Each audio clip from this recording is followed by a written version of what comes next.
Well, hello everyone. It's been a long time since I uploaded anything to my YouTube where I was talking and updating anyone. Um, it's August 16th, 2023 right now. My post-chemo hair has grown out a lot.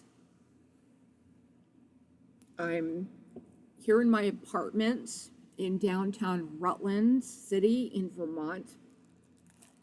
Vermont is in the northeastern United States. If you don't know that, I'm eating Pop-Tarts and drinking milk,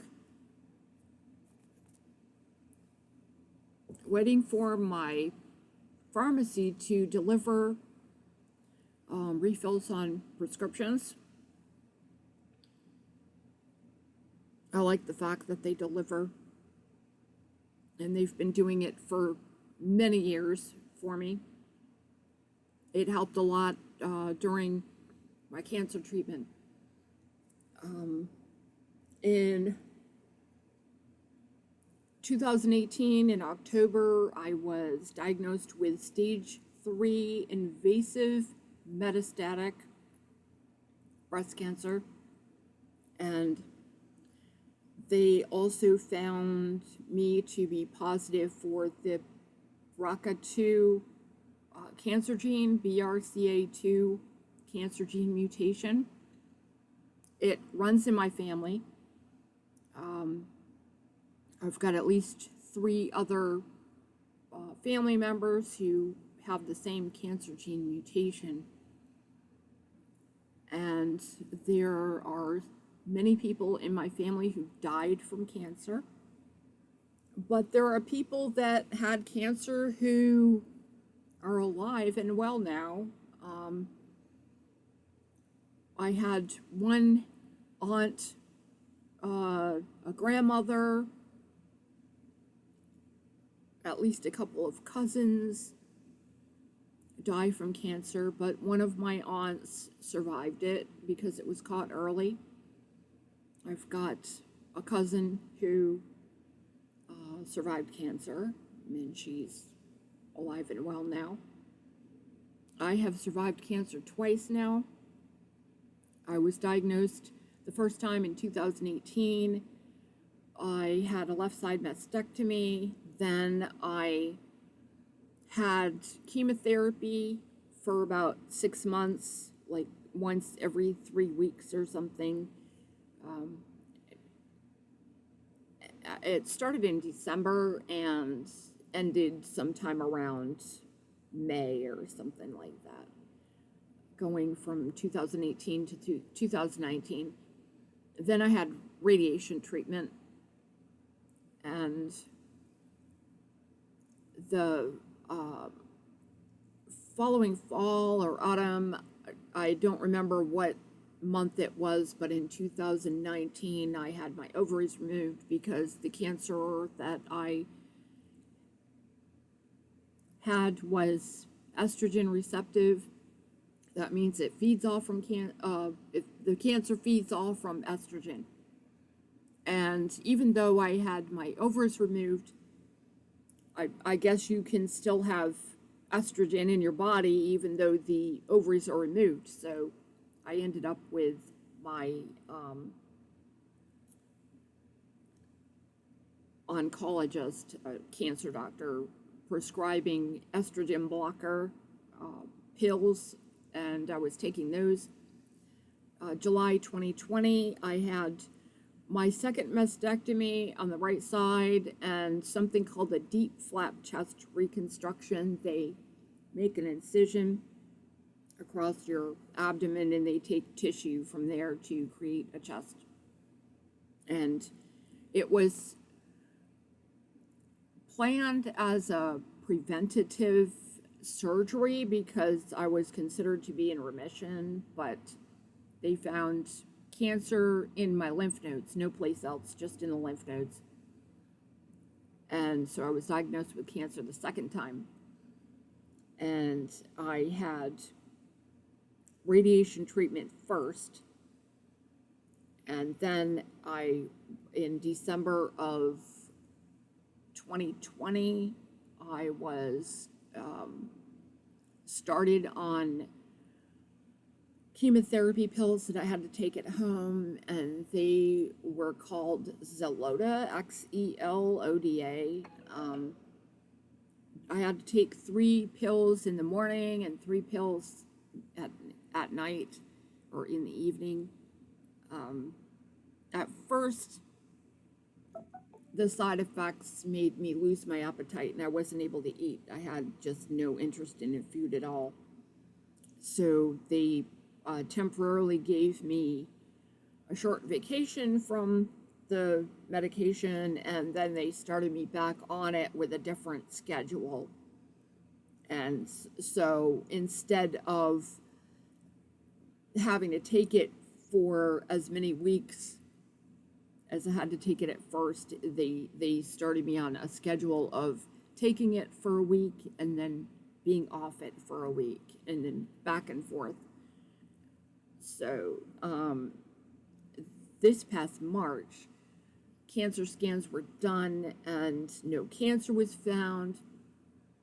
I was told I was in remission and I could stop taking the chemotherapy pills, which was a surprise to me because I had been told that I was going to have to take them for the rest of my life. And I had already tried to come to terms with that. But so I had side effects from the chemotherapy. When I was having the infusions in 2018 and 19, I had a lot more dry mouth. I felt a lot more sick. My skin got extremely dry. There are a lot of different side effects. The amazing part of it is that I was extremely blessed from heaven that I did not vomit even once the whole time that I was doing any chemotherapy, whether it was infusions or whether it was the chemotherapy pills at home. And I'm thankful for that. I'm also thankful to still be alive. I didn't know how, you don't know ahead of time what's going to happen in the future, and not knowing whether it's going to take me or not. A lot of the ways that the chemotherapy treatment affects your life makes it kind of hard to deal with the fact that, well, you don't know if it's going to actually take care of the problem. And the most difficult part of it was, through the entire time, was the fact that I was either laying in bed or sitting in a chair because I couldn't do much of anything else while I was recovering from surgery. And some of the time when I was going through the chemotherapy treatments, I was just not energetic at all. I have a little more energy now, but not what I consider normal. I think I'm still behind everybody else as far as energy level. And I've been trying to do a little more stuff than what I was doing before. I've been volunteering for a local disability advocacy group called DARA, and that is through the Vermont Center for Independent Living office in Rutland. I started going to their meetings in 2014, and it really helps that during the pandemic, a lot of things started moving to online meetings and Zoom and stuff. And sorry, I keep on saying stuff. I have a better vocabulary, but I'm just talking off the cuff right now. Anyways, I'm also volunteering for AARP, which is an organization that advocates for people over 50 in the United States. They also advocate for other things. You should Google them, AARP, and they have a lot of things on their website. So, I usually go to worship services. As far as practicing my faith, I usually do that on Zoom, even though the pandemic is somewhat over. I found that helpful because during recovering from surgeries and going through chemotherapy and stuff, I either couldn't do a lot of activity physically, or I had to stay away from people so that I wouldn't get sick and catch anything that they had. To me, that's the worst part of cancer treatment. People staying away from you because they don't want to make you sick, or telling you we're doing such and such, but you can't do it. We didn't invite you because you can't go anyways, kind of a thing. I'm not a very active person compared to what I consider normal for other people, but I have been doing more. And part of that includes walking to where my older son lives in Rutland. I live downtown in Rutland. I walk to his house and spend time with my grandchildren. Sometimes they come over to my apartment and visit. A few times they've spent the night and it's gone well. I also want to point out the fact that Dartmouth Hitchcock Medical Center has been part of my treatment, and I had 3 cancer surgeries there. I've been connected to other cancer patients and survivors through them as far as a support network, and they're extremely fantastic. I highly recommend if you have some kind of cancer treatment or testing to do, and you're in the area where you can get that at Dartmouth Hitchcock Medical Center. I believe that they are just great. They're wonderful. I go to my cancer treatment at the Foley Cancer Center here in Rutland City, and they've been fantastic as well. They know me by first name. One of the strangest things about when you have cancer is that, number one, your wardrobe has to change depending on exactly what type of treatment and what's going on. Like, say, after the mastectomy, I had to wear clothing that opened and closed in the front because you can't get things on or off over your head. And I also had to change what I was wearing for clothing when I was going to radiation treatment, because it's better to have a certain kind of fabric next to your skin after the treatment as opposed to others. And then there's the whole thing of people not recognizing you. There are people that know me. Some of them have known me for years. And when I lost my hair from the chemo infusions, a lot of people would be right next to me or walking by or something, and they didn't recognize me.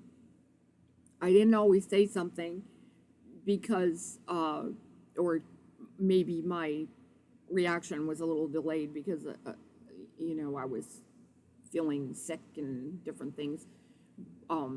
So I went through wearing the chemo caps, and I did like wearing the wigs. I felt a little more normal when I wore a wig, but the wigs gave me migraines, and I just couldn't get past that. So I ended up wearing the chemo caps instead, and Also something like wrapping your head in a scarf, which is something that some Jewish women do.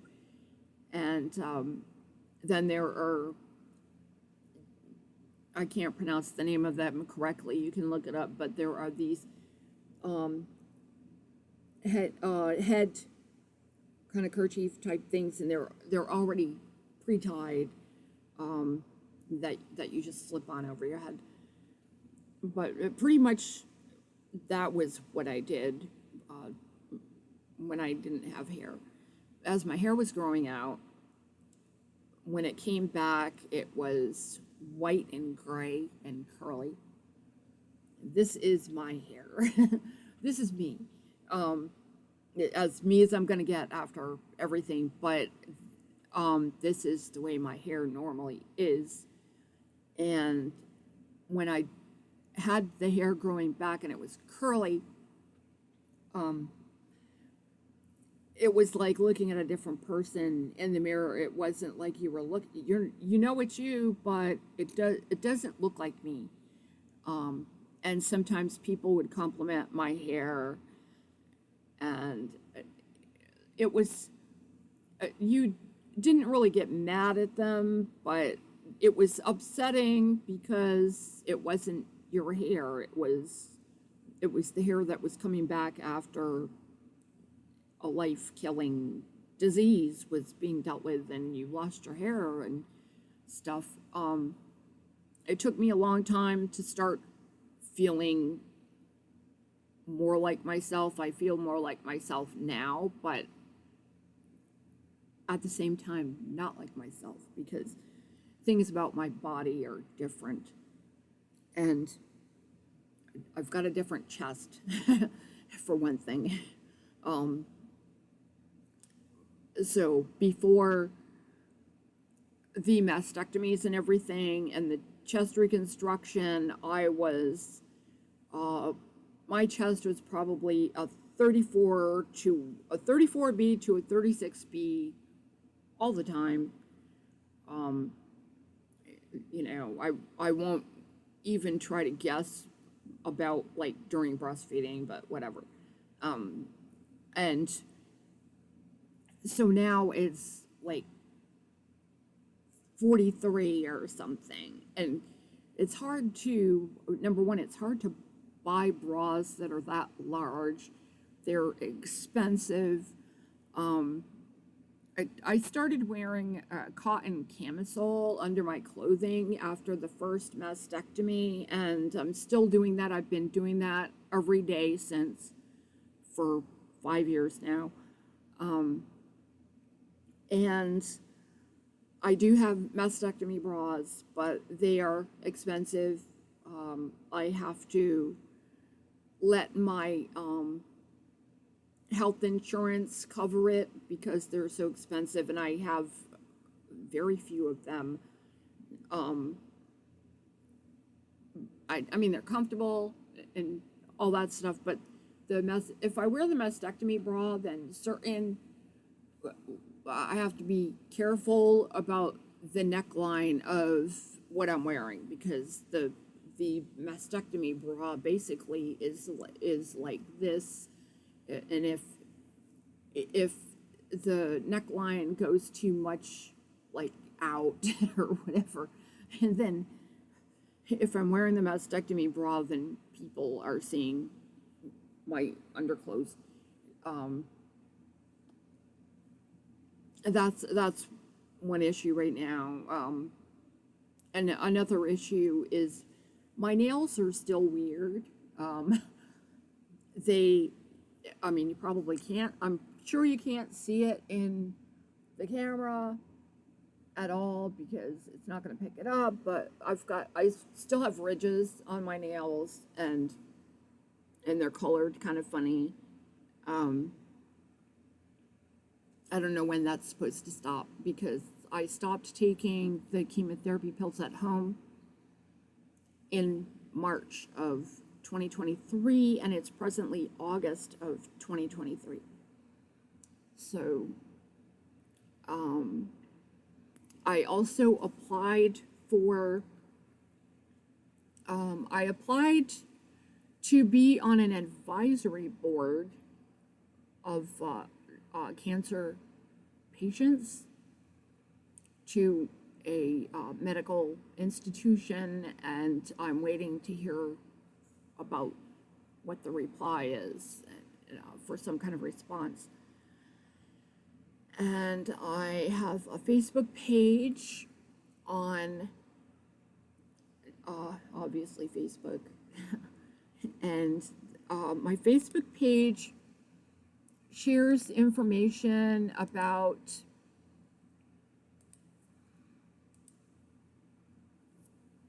resources to help people that are victims of the July 2023 flooding throughout Vermont.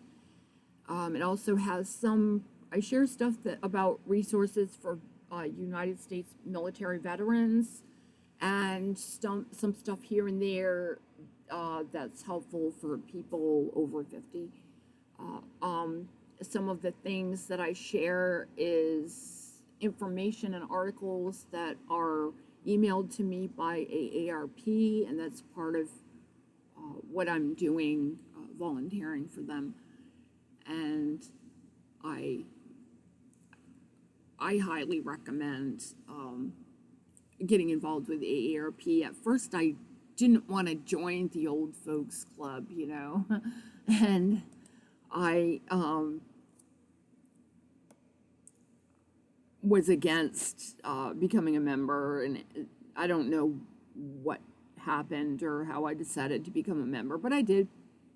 And they've got so many different activities, virtual events, causes that you can get involved with, so many different opportunities for volunteering. I just think it's great. And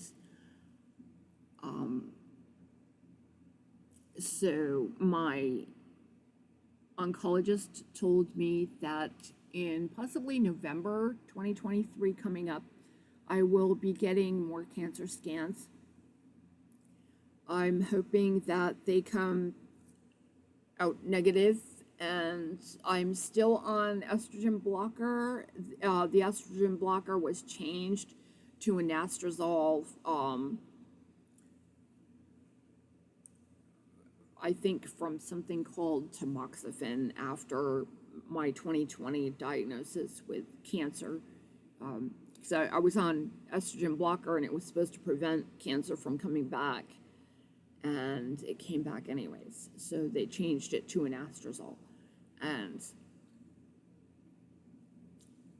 I did a Facebook Live, which I had fun doing. It basically was at the Main Street Park here in Rutland during Art in the Park. And what I did was I showed people the booths, the different items that were being displayed, talked with some of the artists that were there during the Facebook Live. And this is where I got the idea to do that. There's a website called Beamz, BEAMZ, and the website was basically allowing you to register for virtual tours. And so I would register, and for free I was able to watch people show me around Paris, London, Brazil, Italy. Sometimes it was in Russia, Israel, all kinds of places. And some of the most fun ones were the ones where they did a spooky tour and they walked through places where there were actual ghost stories connected to a house or an area that they were walking through. Those were pretty fun, and the history that they share is amazing. But they stopped doing the virtual tours, and I don't know when they're going to start again. But that's where I got the idea to walk through and show people in the live feed the stuff I was looking at and talk to the people and stuff, because that's some of the stuff that they used to do in those virtual tours that I was going to through Beams. And it's really interesting, the stuff that you can learn from other countries. And they would go through holiday celebration events in their area, or some kind of festival, and that sort of thing. And they would do exactly what I did and show people the different things and talk about them. Of course, I can't tell people the history and all that stuff like they were doing, but I think it would be cool for somebody to do that for the Rutland area. It might actually help reinforce some of the pride that people used to have in the area, and it would help people that are planning on visiting or moving here to know things about different places or historical facts and various other things. I'm